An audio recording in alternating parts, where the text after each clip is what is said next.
I'd like to welcome you to our place here. We're delighted to host this lecture, and I would also like to mention that for architects in the group there is continuing education credit for this lecture. So there is a sign-up sheet here which we'll put on the counter here, and if you'd like to sign up at the end, then you will get credit for this. Easy better. Introduce our speaker tonight. Mary. Thank you all for coming tonight. As Brian said, I'm Mary Robinson, the Executive Director for the Markham House Restoration Corporation. We're so pleased to be here tonight for the first in our lecture series, right at the start. It's wonderful to be at UB. UB is a strong partner with the Markham House. For those of you that aren't aware of it, they're the ones who actually donated the house to the restoration project. So UB has been part of this project from the very beginning. Brian serves on the board of directors for the Markham House Restoration Corporation. Jack Quinnen is here tonight too, and the curator, the senior curator for the Markham House, has been involved in the project from the very beginning, very exceptional. We're so pleased to be here this evening, partnering once again with UB, and we hope the partnership will go on for many years. We have with us tonight one of the preeminent scholars on Frank Lloyd Wright in America. Robert McCarter is a noted Wright scholar and a prolific author. He, in fact, is one of the few practicing architects who also writes about architecture, and that's a unique distinction. He is the Ruth and Norma Moore Professor of Architecture at the Graduate School of Architecture and Urban Planning at Washington University in St. Louis, Missouri. We're so pleased that he can be here tonight to lead off the lecture. He is a prolific writer on Wright in particular. In 1997, he wrote the scholarly and richly detailed account of Wright's life and work, aptly titled Frank Lloyd Wright. In 2005, he continued on writing by Wright, on and by Wright, who was a primer of architectural principles. And most recently, in 2006, part of the Critical Life series, he wrote biography on Frank Lloyd Wright. He's a wonderful telling about his life, his work, and we actually have that for sale this evening after the lecture. For those of you that would like to purchase a copy, Mr. McCarter will stay after the lecture to sign up too. As Brian said, this is an AIA credit lecture. There are members here who didn't sign in, please do so at the end. And without further ado, I would like you to join me in welcoming Robert McCarter.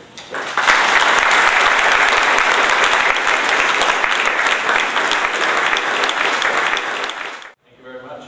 Very nice to be here. It's nice to be back in Buffalo. I think this is the fourth trip that I've made in conjunction with the reconstruction of the Markham House and other endeavors that date back to '99. And I think I recall being here many years before that. I would like to thank the Markham House Restoration Corporation group as well as the University of Buffalo, my good friends, the dean of the director of the architecture program. Merdad and I go back a very, very long way. We'll talk about that at another point, but many years ago in Columbia.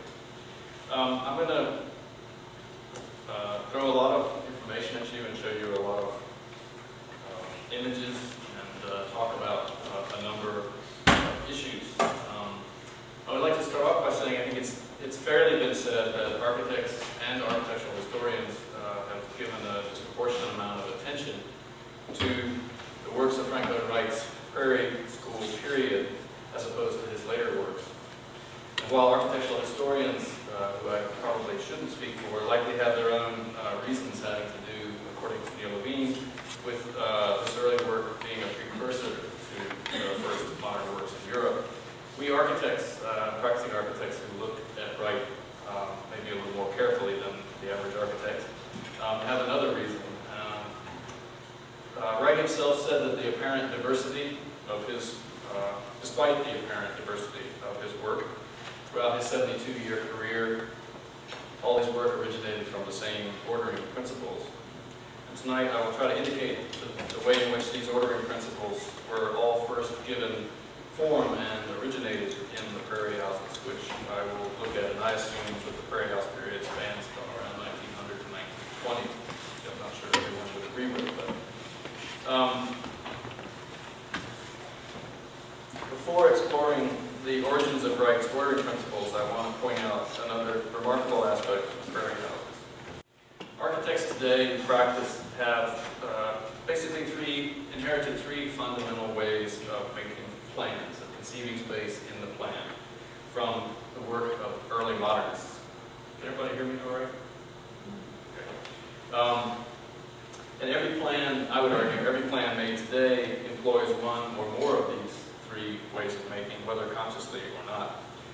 Today, the most well-known of these plan types is without doubt Le Corbusier's Plan Libre, or the free plan, conceived in the early 1920s. And this involves a flat slab floor, as you can see in the diagram upper right, and flat slab ceiling supported by a grid of, in this case, preferably cylindrical columns, so that the space separating walls may be given any form, allowing for Le Corbusier's, what Le Corbusier called the marriage of contours. A discovery he made in his morning work, which was purist paintings, so that what is inside may be, by movement through the space, in the promenade architecturale, become the outside for yet another inside, which are then, those motifs are then joined by the other four of Le Corbusier's famous 5 points.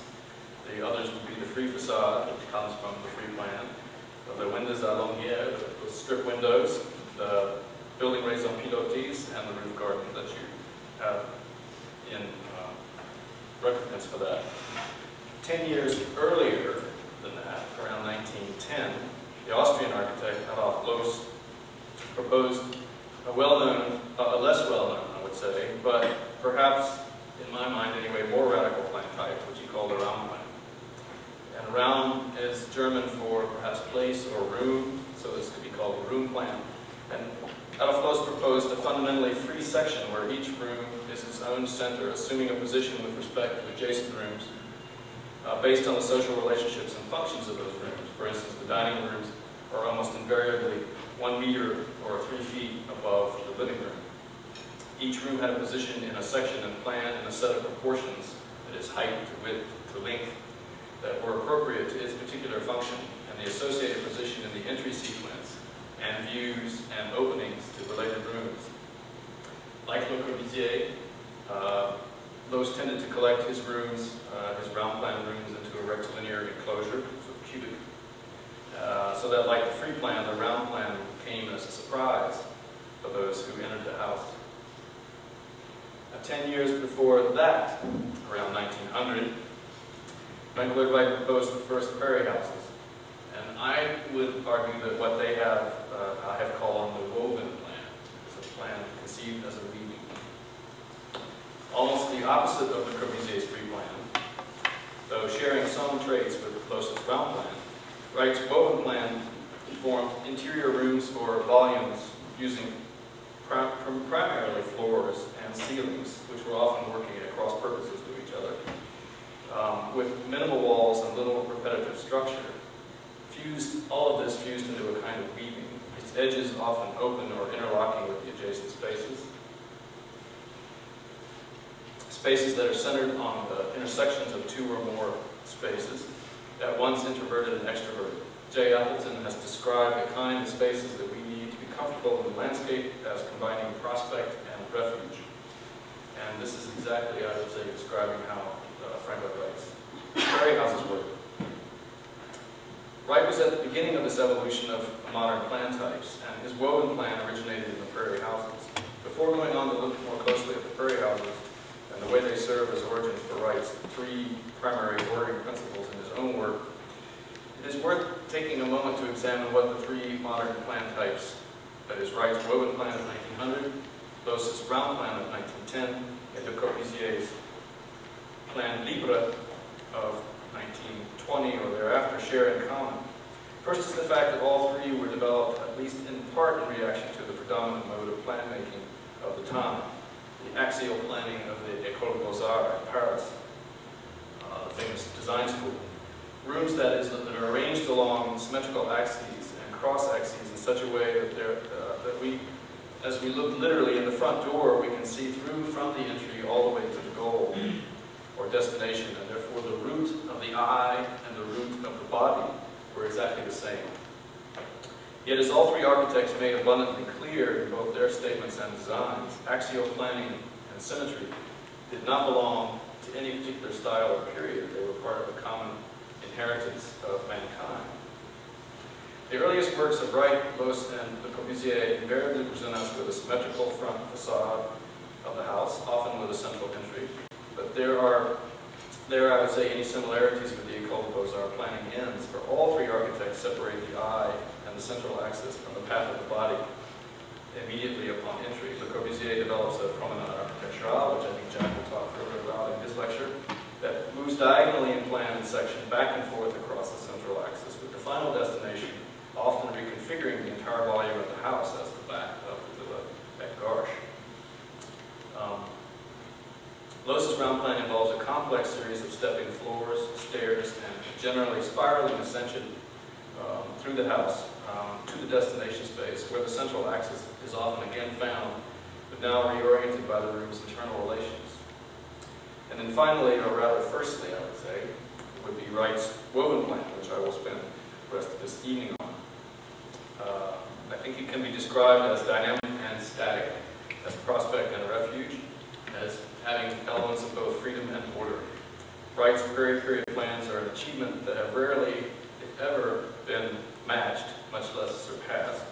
And his mastery of the plan bears a study, particularly in this time, our time, of what a friend of mine has called disturbed plans, of plans that ignore our experience, our scale, our gait, our patterns of entering, leaving, staying, particularly the rituals of daily life which architecture, according to Wright, should dignify by providing us with use and comfort, by being the, quote, background or framework in which life may take place. Okay, I'm going to introduce what I believe are the three sort of common fundamental ordering principles that Wright used throughout his career. And I'm going to introduce them to some degree in the order in which I think they became important. And I will often introduce them using houses that we would think of later houses as sort of the preeminent examples of that. But I want to show how the Prairie period is when these ideas first evolved. The first has to do with interior space, and I call it folded space, bounded place. And I use a quote from the physicist A.S. Eddington of 1928. Space is boundless by reentrant form, not by great extension. Frank Lloyd Wright's own house in Oak Park, 1889, which we're looking at here, based on the typical Chicago home builder's so-called four-square plan, 4 primary rooms in a square plan. The Wright's own house, of course, has been convincingly shown by Papanel and others to be the origin of all his Prairie houses, as the theme for variation, which the other houses evolved. The first ordering principle at work in Wright's designs, and I would also argue perhaps most important, has to do with methods for conceiving and making architectural space, and how these ideas about architectural space derived first from his designs for interior space, and how he came to see all architecture as originating in what he later called the space within. All of Wright's primary spatial concepts, for which he is today most famous, were first given form in interior spaces, bound up with our own experience, and only later were they given exterior form. I'm going to start with a house that's clearly a Prairie house. The Blossom House in Chicago of 1892, which I would argue is before the sort of emergence of the full idea of a Prairie house. Perhaps Wright's first use of the square and cruciform plan, which would become one of his favorites, both perfected 14 years later, arguably in Unity Temple. We can see in the interior photograph on the right, Wright's first use of a re-entrant corner, a folding of the corner as it reaches the corner so that it comes back out to make an outward directed corner so that both goes in and then comes back out again.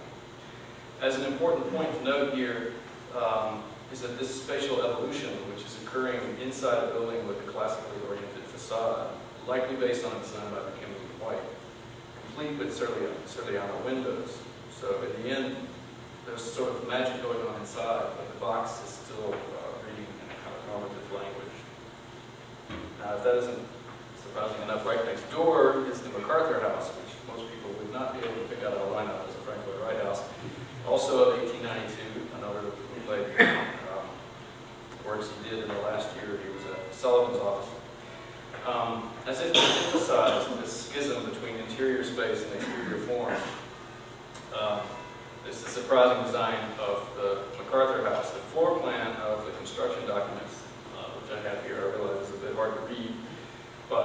have in this plan is the living room and a dining room, which are separated only by a freestanding fireplace, with passage from the living to the dining room down both sides. Basically, we have here the Roby House plan 15 years before the fact, but housed in this lovely barn-like chassis. In working out this system of spatial order, Wright employed a number of ways of weaving and folding spaces together, and the result was spaces that were more precisely defined even as they were overlapped and penetrated to form a more integrated whole. And among those devices were the beams here in your local Barton house, and the stairs also in the Frank Lloyd Wright house and the Prairie House. And the way that those sort of spaces, the sort of laminations of layers of ceilings to suggest movement in different directions occurring in the same space. In the other case, literally our body physically engaging these stairs, which are a kind of pivot point that locks the second and the first floor together. With Wright, even an emphasis on the overall horizontality, which he's more famous for, of the house, never precludes a vertical or double height space. In fact, they are far more numerous in all his houses throughout his career than generally recognized. And I just show here the Stewart House, the Boynton House, and of course your local Davidson House, which I had the pleasure of visiting today. Though I didn't take this photograph today, I have to say. There's a sort of fire instrument there that I don't want to talk about. What I'm going to do is go through a series of houses. I'm often not going to show you an exterior photograph at all, because again, my argument in this particular case in the Prairie Houses and in later work is the priority of the interior space, what Wright called the space within.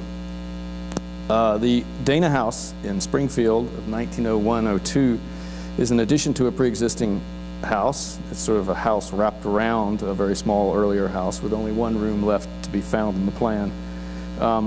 It's an example of what we call enfilade planning. That is, you move not in corridors but from one room to another room, often along the edge of that room.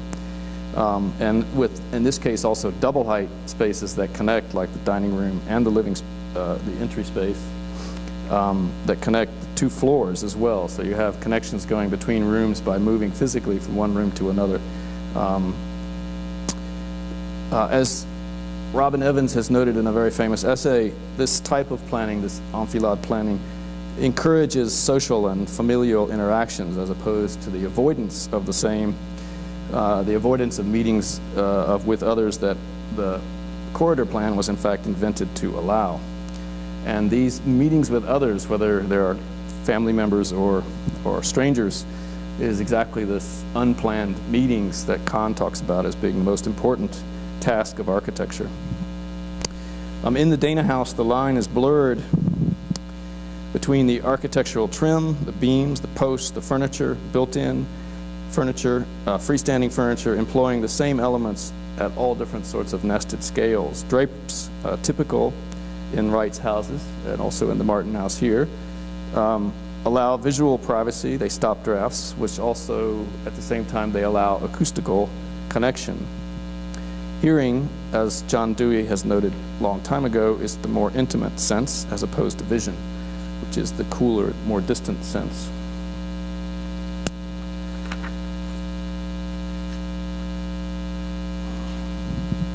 The Willits House in Highland Park, Illinois of 1901-02 uses the Pinwheel plan. There were two plans proposed for the Ladies' Home Journal, and the second one is the one that the Martin House uses.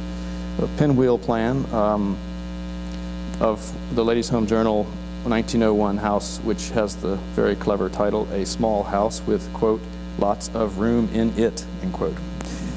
So client demands are never different. And this encourages, of course, a spiraling movement around a central fireplace. And I think what I will do is walk you through this house, which is in pretty good shape with the exception of a good bit of the furnishings. And as you know, you approach the house and there is no quarter given on the front facade as to exactly how you're supposed to attack this beast.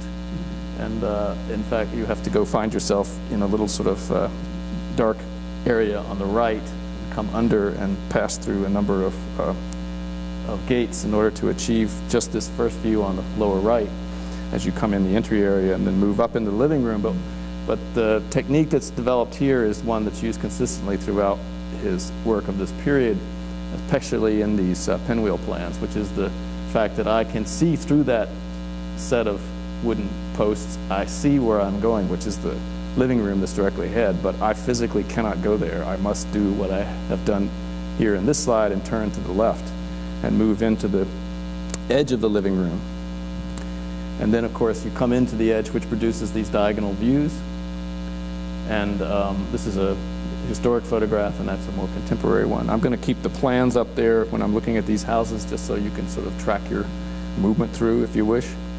Then again, looking through another screen from the living room, you come into this passage and into the dining room, which again can be seen through the screen, but can only be approached by physically turning yet another set of 2 turns.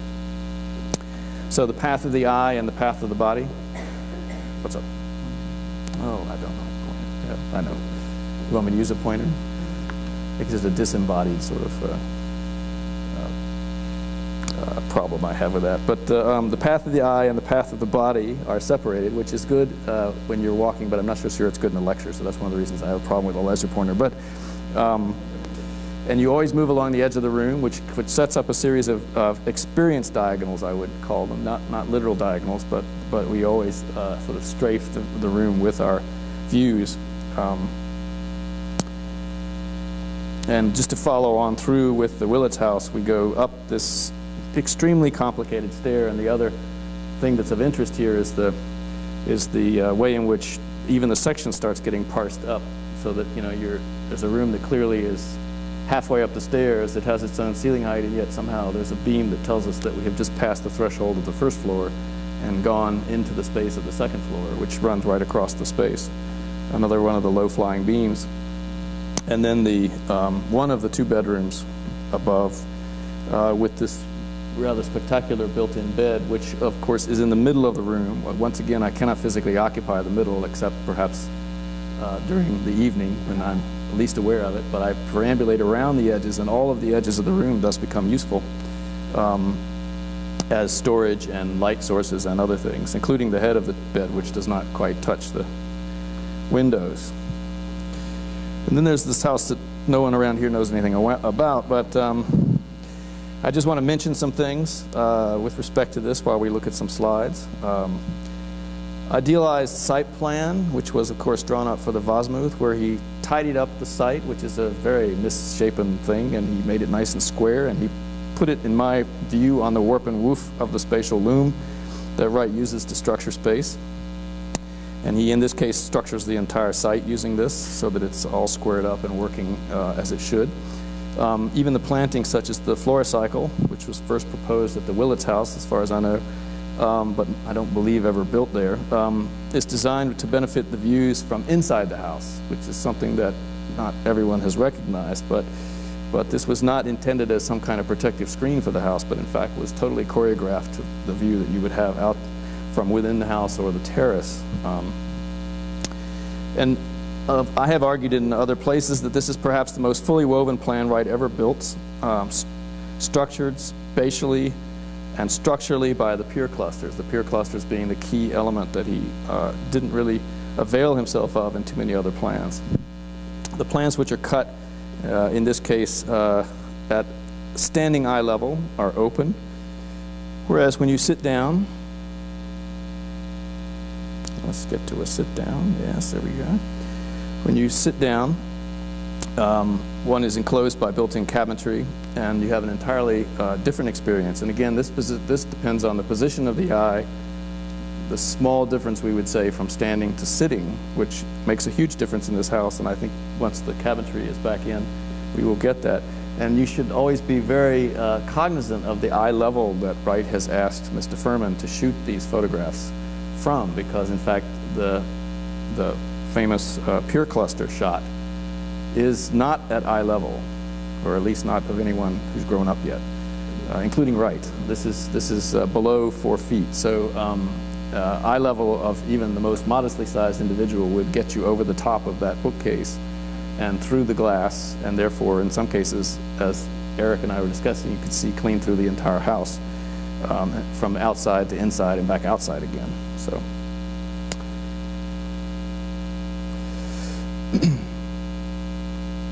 Prospect and refuge, the ability to see without being seen, which is the definition of prospect and refuge, allowing us to dwell comfortably in the landscape, are present in every Wright house, but nowhere more effectively than in the Martin house.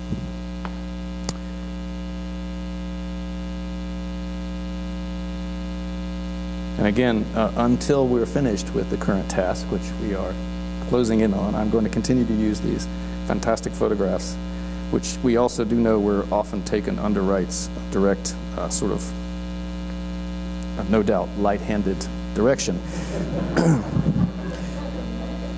The Pier cluster, which is in the Furman photograph, and then John Castay, how would you pronounce that? Castay, yeah, John Castay's beautiful drawing, both taken from roughly seated height. I mean, he's obviously indebted to that photograph in his drawing, from seated head height or maybe slightly higher. For when you stand, you can see right through them. The structural, they have the structure, they have the storage, they have the heating, they have the lighting, they have the ventilation at the edge of the room, they have support for drapes. But more importantly, they structure the space. They are a spatial structure. And with the flying beams, which have no other purpose than to define spaces and order their interpenetration. But as structure, which they certainly are, what exactly, and I guess this is an issue I will raise among a series of others for Richard when he comes to lecture, but what exactly is going on at the base of this structure? Brick, which of course is the bronzed, as Wright called them, the bronzed seams, the horizontal joints, given a kind of sense of light pushing into the brick and questioning, I would say, the density of the brick. So there's already something at work in this structure in terms of whether we believe it to be real structure or not, especially at night, I would say, when we have firelight and other electrical lights glinting through that and coming probably very, very little off the face of the brick, but quite a lot off of the reflective joints between. But as you can see at the top, which is maybe not too unbelievable, we have the wooden beams bearing on the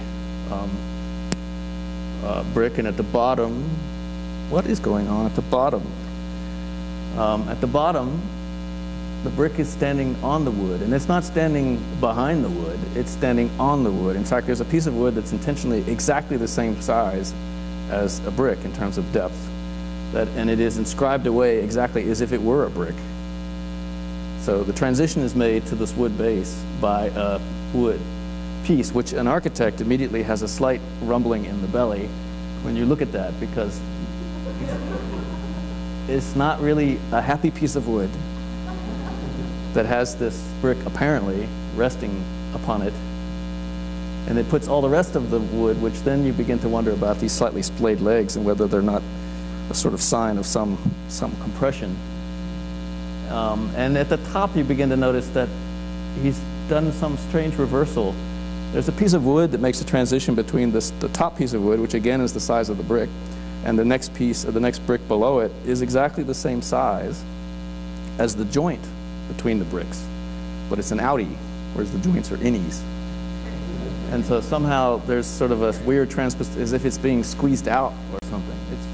It's actually quite provocative, and I think if you look also on the beautiful pergola reconstruction, that there are some similar oddities going on in the dialogue, the normal tectonic dialogue between the masonry and wood, between the stereoatomic, as Frampton would call it, and the tectonic, light and the heavy, the load bearing and the load borne.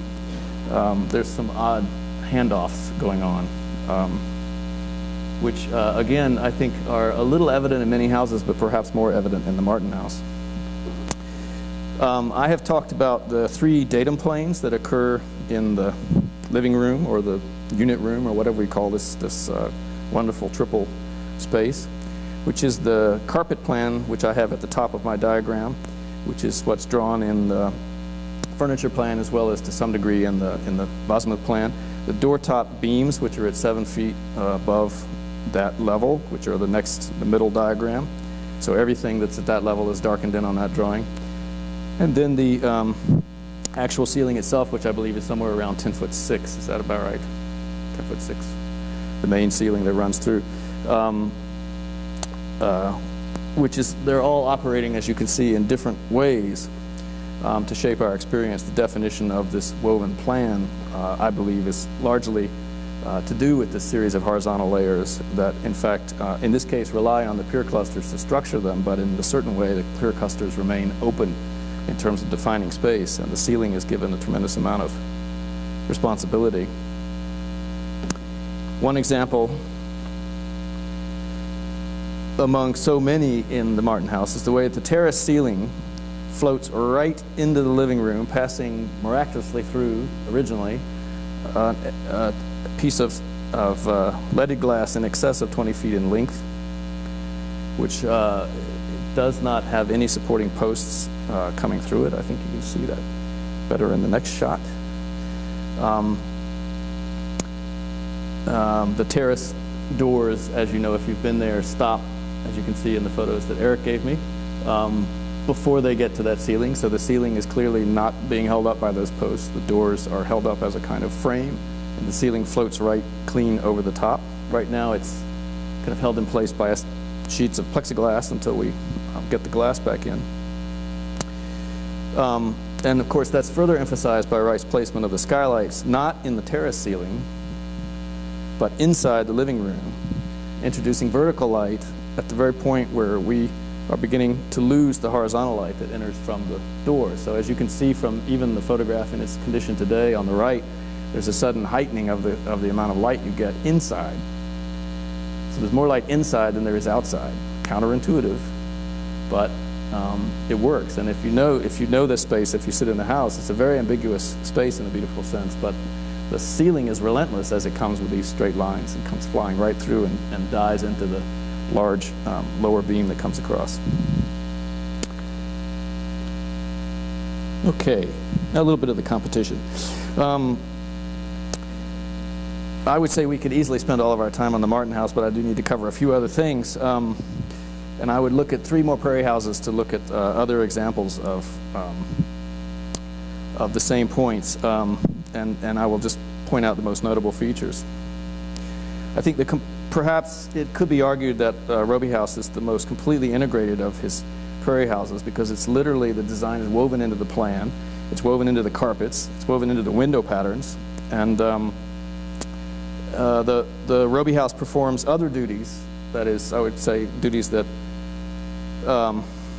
more quietly but no less effectively. And these are duties that I think Wright never speaks of, but are an important part of our profession, which we now think of as a specialty, which we have no business thinking of as a specialty. The famous cantilevered roof acts to shade the glass from peak summer sun to within a fraction of an inch, if you've been there on July 20th or July 22nd, June 22nd, excuse me. And suitably astonished Rayner Banham noticed this in 1969 and announced it to the profession, as if no one before him had figured out the sun angles were important. It also does the opposite, that is, it lets the winter sun penetrate to warm the concrete floor slab to past halfway across the room, which, by the way, is not easy to do with the same, and that's one of the reasons that I argue that gutter has such an astonishing geometry to it. It's one of the most amazing curves, and it's not so easy to make that curve. One of the reasons is that it needs to reach out far enough to shade that summer sun, but to cut back fast enough to let the winter sun slide as deep as possible into the Robie house, because in fact the long front, the famous long front, faces south. Now, these practical aspects, that is, keeping us warm or cool, as the case may be, including the section's subtle provision of both protection from views in that is a refuge, and generous views out, prospect, that is, people can't see you, but you can see out to see them, was never specifically mentioned by Wright. Only the poetic ideas, in his opinion, were worth mentioning. I think that's because in his time, unlike in ours, if you didn't do the practical things correctly, the houses didn't function in terms of energy use and general sort of logic of environmental sustainability, as we call it today, then you just didn't get another job. But that wasn't going to be what got you the great jobs, which is the quality of the space in the house. woefully in need of its furniture. The Coonley House, which Wright often talked about being his favorite prairie house, which you have to be careful with words like that. But the site plans local symmetries, yet overall informality. Public and private rooms on the same level, so that in this case, unlike many other houses, so the living room has an open glazed corners. Because usually, like in the Barton house, the living room or the lower public rooms have the closed corners, even though he talked a lot about breaking the box. Whereas the rooms upstairs, the private rooms on the second floor, have the open glass corners. But in this case, because they're both on the same floor, the living room does have the open glass corners. Of course, the entire house is lifted up to the second level, the main space of the house. I think one of the reasons that Wright was fond of this house is because of Ferry Coonley's statement that the house bore the countenance of principle, which is a very good bon mot that I'm sure he wished he'd thought up, which he then took on himself. It also fuses the two extremes of dwelling that he had talked about, which is the cave and the tent, with particular effectiveness. Our movement through the spaces, the daily ritual of procession, from living to dining room, the focus of Wright's structured photography, and I'm also matching that with the drawings that he later made from those photographs, the Furman photographs. The furniture and carpet in these photographs is worth an entire treatise, and exactly how he positions them, because they're generally in positions that could not be used, and yet they stand in for a certain kind of human movement through the space, sort of record. One sees carpets sliding across spaces in the distance that suggest cross paths, which in fact do exist in those rooms. And there's a more contemporary photograph of that sequence from the living room to the dining room. And finally, for the Prairie Houses, the May House in Grand Rapids, Michigan of 1908. Plan is not as closely related perhaps to the Ladies' Home Journal plans, but it is quite similar to the Heath House here in Buffalo, among others. You have a compressed entry sequence that twists and turns, climbing. You know, the eye always sees before the body can occupy. And if you look at the plan in the upper, and you're coming in from the top, you see how you twist and turn, which is this whole sequence of movement in the upper right photograph. And you see through again the slats, but you physically can't go there. You have to take a turn, go up some stairs, take another turn, come back around, and eventually re-establish that viewpoint. But at that point, you're of course more interested in certain things happening to the side, like the dining room that draws you in. And I think one of the things that which has been reconstructed by the Steelcase Corporation, which is the reconstruction of this house, was this use, in this case, of something perhaps more. It only happens in the fireplace as far as I can tell, and it's which is the only place that masonry is exposed inside this house, so it's very different from the Martin house. But the use in this case of mosaic tile of glass, a glass gold mosaic, which is of course much brighter, almost like a mirror, but you can see the effects that it has coming out of the joints, and how to some degree it questions the compaction and the standing of the brick on top of each other. It's sliced open with light. And again, at night, I suspect this would be heightened because you get the flickering of the electric lights and the flames from the fire. Okay, now we spent most time on the prairie, so these others will go quicker, I assure you. The second principle that was at operation throughout his career has to do with how space is ordered through the manner in which it is built, the way it is constructed. How this order of construction is determined by his search for what he called the nature of materials, and how he achieved a coherent tectonic order that encompassed both composition and construction.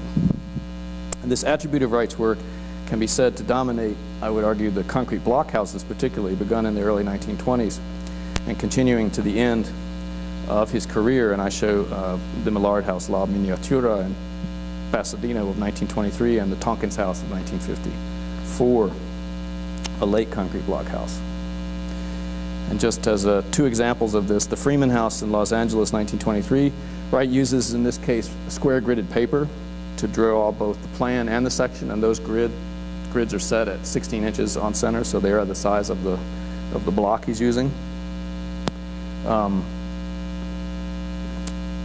The anchored refuge of the living room at the hearth and the open but glazed corners, the butt glazed corners, which is I think his first use of that at the corners. So there's a total dynamic between this kind of anchored space, which is the ultimate refuge, and this incredible prospect, which is still pretty spectacular today, though there's a few other things that cropped up into it. Glass is also cast into the blocks, which is a sort of further questioning of the solidity and the density of the concrete block as a kind of cast stone, if it can also somehow have miraculously light in it, which defies their weight and solidity. And I would say it operates in a similar way to the gold or bronze that he presses into the joints of the brick in Martin House and the other Prairie Houses.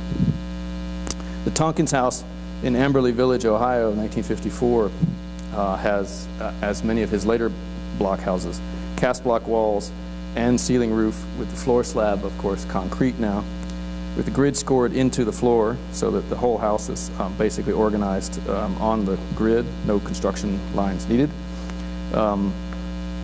And again, in this case, even to a greater degree, the concrete block becomes the source of the light.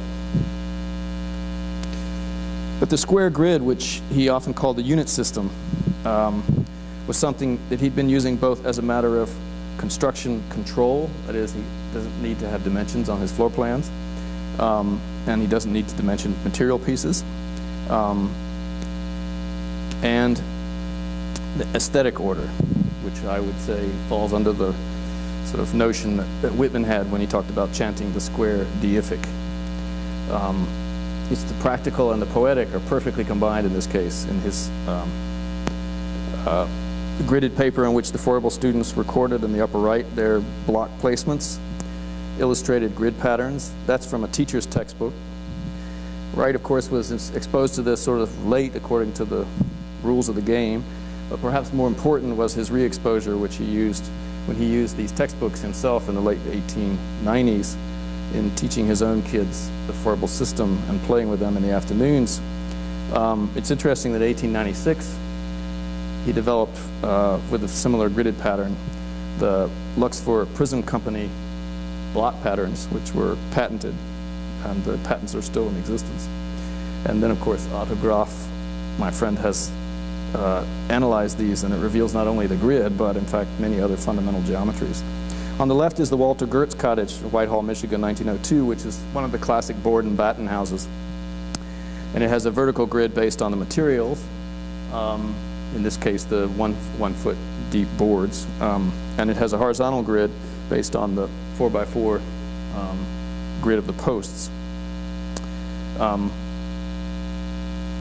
And on the lower right, the quadruple block house plan developed in the same time as the Ladies' Home Journal houses in 1901 through 3. All of these use the square grid at different nested scales, and I'll come back to a couple of these. Again, just to remind you of the way that he sort of systematized this when the block houses came along, like the grid paper that's used here in these drawings. Perhaps more interesting is the so-called first block house, the Frank Brown project, that you can see his notation, his later notation from the 50s, calling it the first block house. It was designed in the same year that Wright was working, and 1906 he was actually starting in on construction of Unity Temple, which was the first concrete cast building that he worked on. And during his later writing about Unity Temple and that experience, he does criticize cast concrete for the fact that it doesn't reveal all of its rhythms. That is, the rhythms of the hidden steel bars can't be exposed. One is presented with, as you can see in the construction and the final product, a kind of massive but somewhat mute expression of, in fact, what's a quite complex woven system that's inside that's allowing it to work, so the weaving of the steel.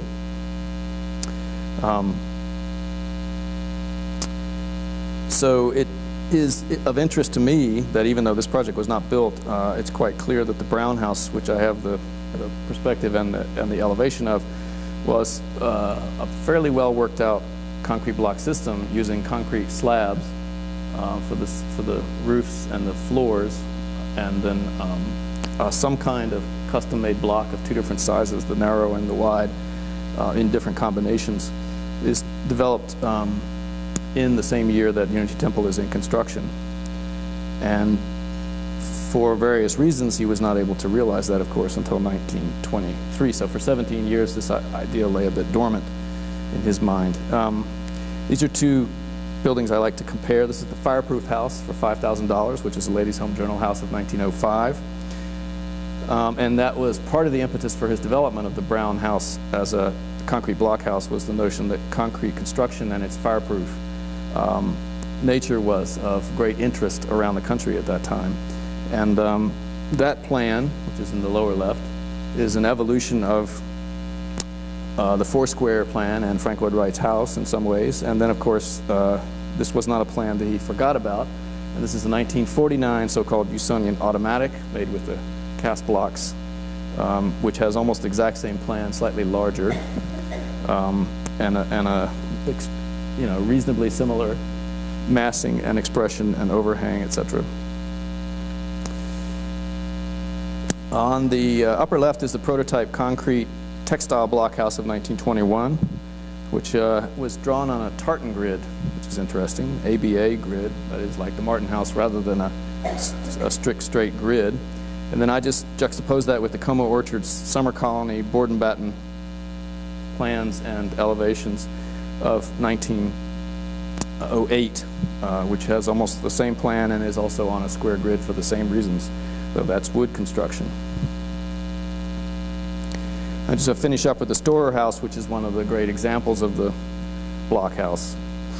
And of course the plan of the Storer is closely related to Prairie Houses. And he referred to these houses collectively in the 20s as the textile block houses, textile block, not cast concrete block. And in 1923 he characterized himself, the architect, not as a sculptor, but as a weaver. So he calls himself the weaver in 1923.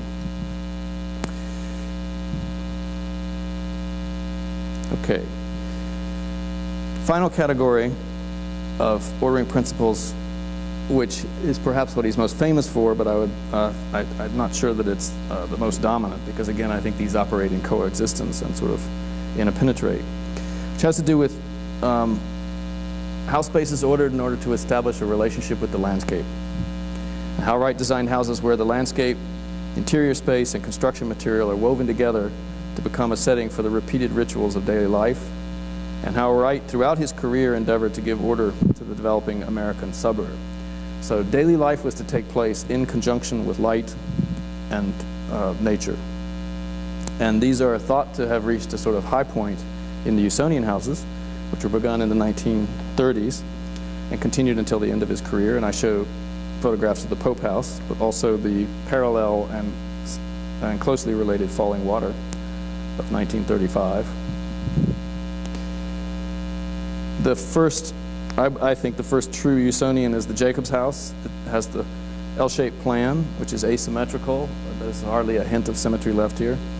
And is pushed to one corner of the site. Site plan in this case is the key document, leaving the center of the site for the garden. Two perspectives in the lower right are extremely important to understanding what Wright's up to do. And I would say this is that we live in a time when one makes drawings with the touch of a switch or with a punch of a key. And I have to sort of convince my students that perhaps 50 drawings are not as important as one that's a little more thoughtful. And architects, I don't have such influence over, so I just have to watch in dismay. But these two drawings took a while, and they're very carefully set up, and Wright always has a very clear intention. And the two perspectives are drawn on the sheet together. And one is above the other, denoting importance. Also has to do with eye levels. The plan below, I've always been intrigued by whether these could be actually cast from the same vanishing point. But the plan below is a view from the street side. We are above the house. We are outside the house. We can see the house as a complete object.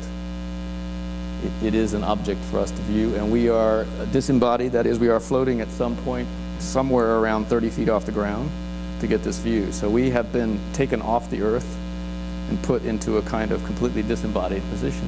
And juxtapose that to the upper and supposedly more important, though smaller drawing, which is from the garden side, where if you look, the pieces of the house actually go off each edge of the drawing. So in fact, I can't see the whole house and all the walls that are associated with it. I can only see this sort of unfurling skin.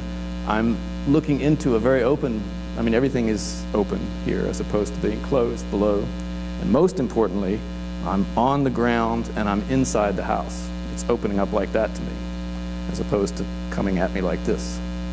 And so I'm inside the house. So basically, this is the central room of the house, this garden. And it could not be more clear about the intentions of the Usonian houses. And these are views of that house, you know, from similar vantage points, though I'm not floating 30 feet above the ground.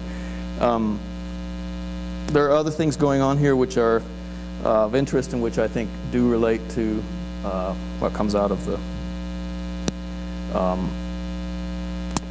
Prairie Houses, and that includes particularly the way he uses the ceiling, as you see here, as it directs you in as you move in along the entry axis on the left. Oh no, that's the dining room, that's from the kitchen, sorry. You can see the entry axis coming there on the upper photograph from the left, and then as you get into the living room, the boards in the ceiling turn and go to the right in this case, which is out the glass doors and into the garden. So there's a clear use of the ceiling again, as opposed to the neutral floor grid, which is just a red concrete with the square grid carved into it. The ceiling is more articulate, gives us subtle hints about where to go. The lights that lead you back into the dining area from the living area, for instance. Another example would be the Carlson House, late house 1950, Phoenix, which is, in my opinion, almost Japanese. Uses a 4x4-inch posts and beams with a 4-foot grid, the cement board panels in between. Has a rather fantastic submerged kitchen, which you can see in this lower drawing, that actually, so when you're standing in the kitchen and sitting in the dining room, your head just pops above the ground, which is nice in Arizona where it's hot, and you're sitting in the shade below ground. And again, an almost return, I think, in some cases, in some of these last Usonians, back to the spirit of the Prairie House, the simplest Prairie Houses. Okay, so where did this come from? I'm showing the Wasmuth drawing of the garden plan of the William Martin House of 1902 to 4, which is one of the critical projects for making the connection between Wright and the Martin family.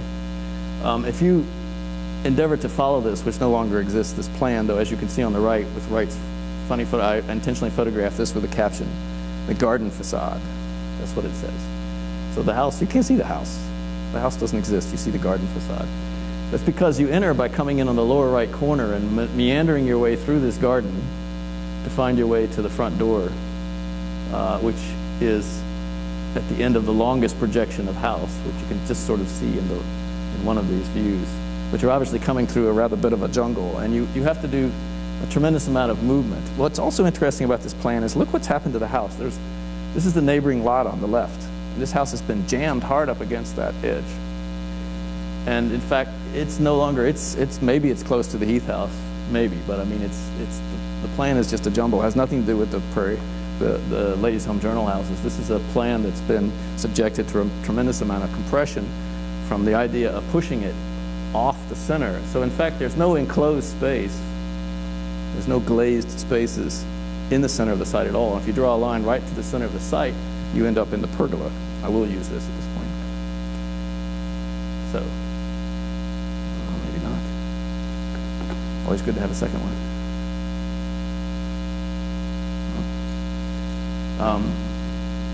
So, through the site here, which of course is part of the entry sequence, but you get to it by meandering your way in various possibilities to come into there.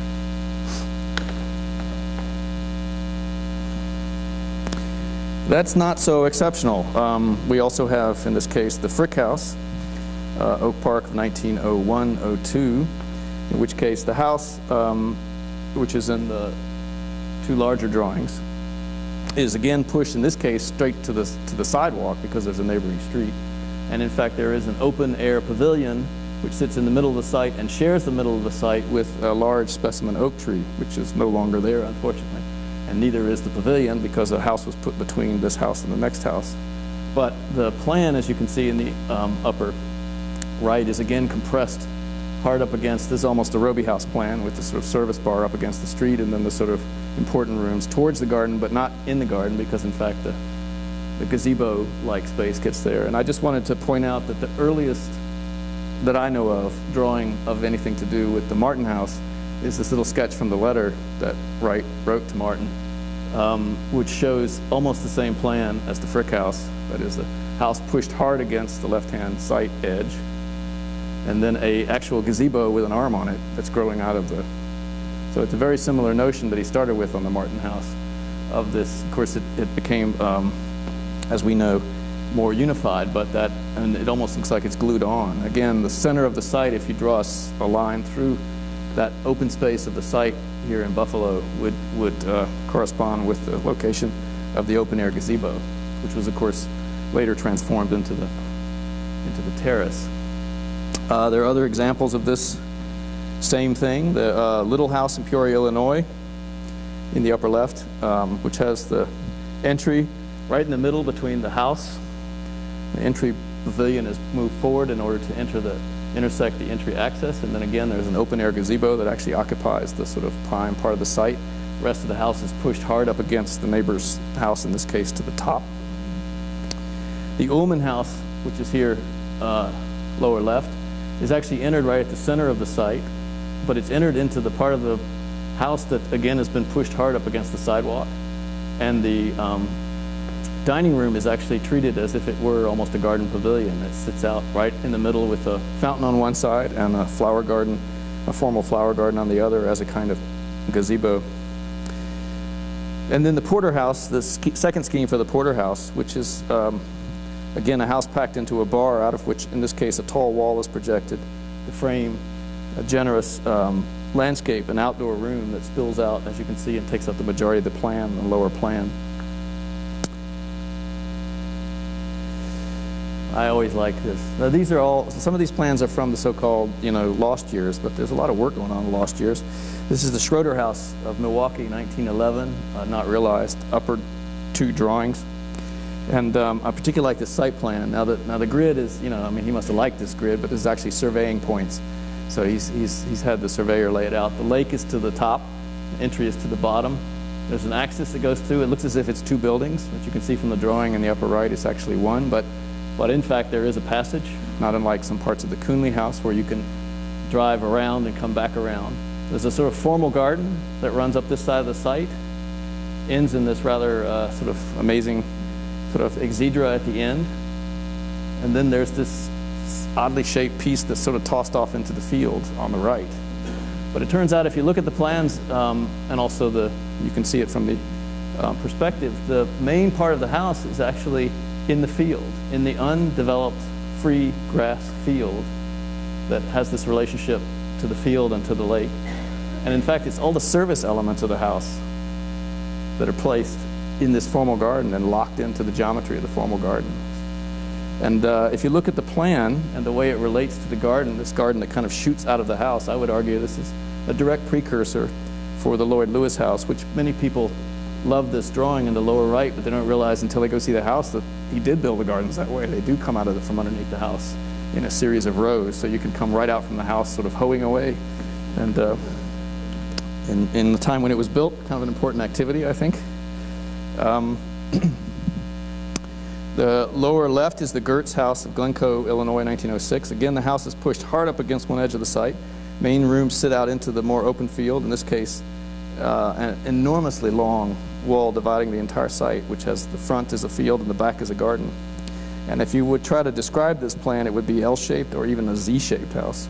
And then, of course, the very early Thomas House in the upper right of 1901, which is an L-shaped plan with dining and living rooms opening to the side to the central terrace. That is, they don't operate axial, they're now turning and opening to the side onto this large terrace. And in this case, the kitchen is also the hinge, and I think here is really the early Jacobs plan, 33 years before the fact, with the exception, of course, that the bedrooms are not at the end of the second leg, but they're on the second floor.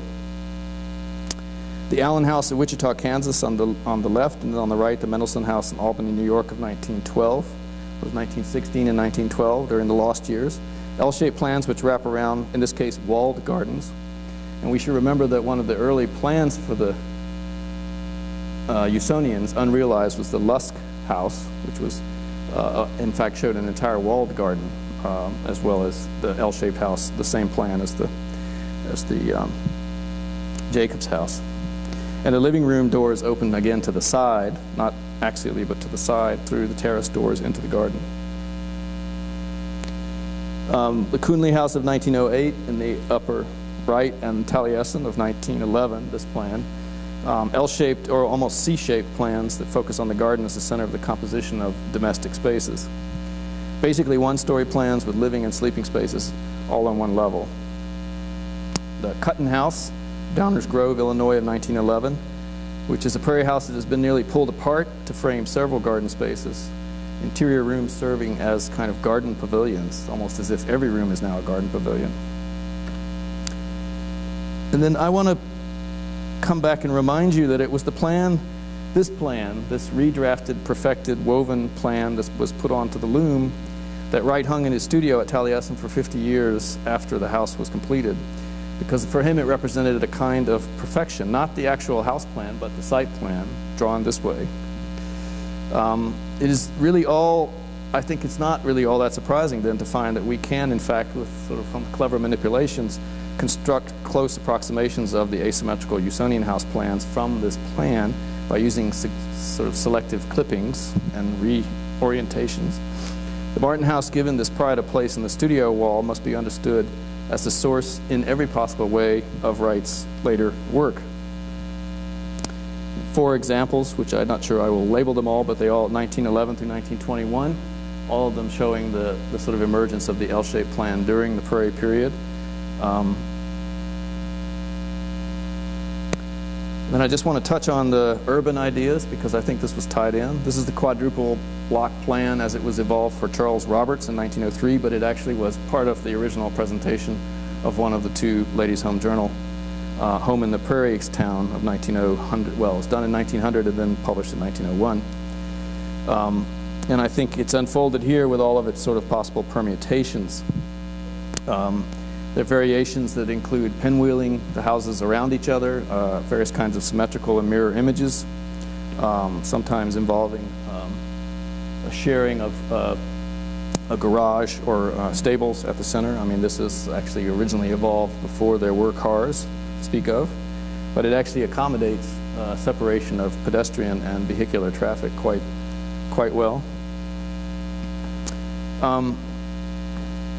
The quadruple block plan, which is the small plan in the upper one, led directly to the Chicago City Club competition for a new urban quarter in 1913 on the left-hand side, which then I would argue leads directly to Broadacre City, 1932. The 1913 proposal presages every significant aspect of the so-called new urbanism, I might mention: walkable community, mixed housing, commercial, parks, and civic, apartments and single-family dwellings, I would say, which are not true of T and U, and neither is access to mass transit, both of which these have. It's the basic fabric of the proposal, as you can see in the upper left. These little tiny dots are the quadruple blocks of houses sort of spinning around each other. And in fact, I think it can be shown fairly definitively that the Broadacre City is just an expanded version of that, where in fact the lot sizes grow significantly, and to some degree the geometry of the individual houses is sacrificed.